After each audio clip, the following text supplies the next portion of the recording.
Kota Gelanggi, kota yang hilang atau kita yang tak nampak.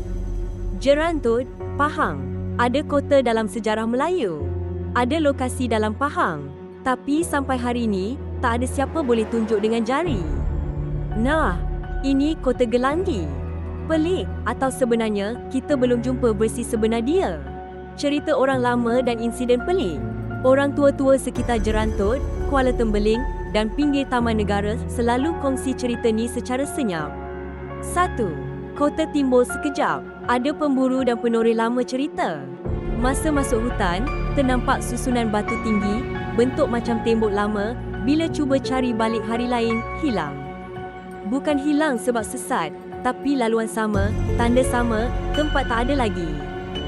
2. Orang sesat di kawasan kosong. Beberapa kes orang masuk hutan, kompas rosak. Bunyi air dan suara orang padahal tak ada kampung.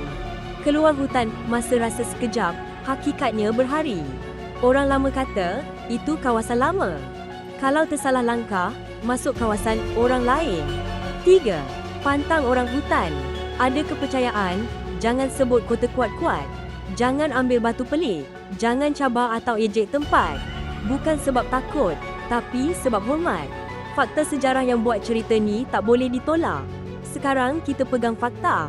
Kota Gelanggi direkod dalam sejarah Melayu. Dikatakan wujud di pedalaman Pahang, bukan mitos laut. Disebut sebagai kota awal orang Melayu. Ini penting sebab sejarah Melayu bukan cerita dongeng kosong. Banyak lokasi dalam kitab tu. Melaka, Singapura Lama, Pahang, semuanya terbukti wujud. Jadi soalan dia, kenapa yang ni saja belum jumpa? Kemungkinan logik, bukan mistik semata-mata. Beberapa teori yang masuk akal. 1. Kota batu tapi ditimbus ribuan tahun, tanah mendap, banjir. Tinggal kesan bawah tanah. 2. Kota kayu, bukan batu, struktur kayu reput yang tinggal cuma tapak dan artifak kecil. 3. Lokasi sebenar belum diteroka Jerantut luas. Hutan dara, ekskavasi arkeologi sangat terhad. 4. Sengaja tidak didedahkan. Ada juga pandangan. Lokasi sebenar diketahui orang tertentu. Tidak diumumkan untuk elak rosak, curi artifak atau komersial melampau. Kisah tersembunyi yang orang jarang cerita. Beberapa pengkaji percaya, kota Gelanggi mungkin bukan satu kota, tapi jaringan penempatan. Sebab itu, jumpa serpihan sana sini. Tapi tiada satu pusat jelas.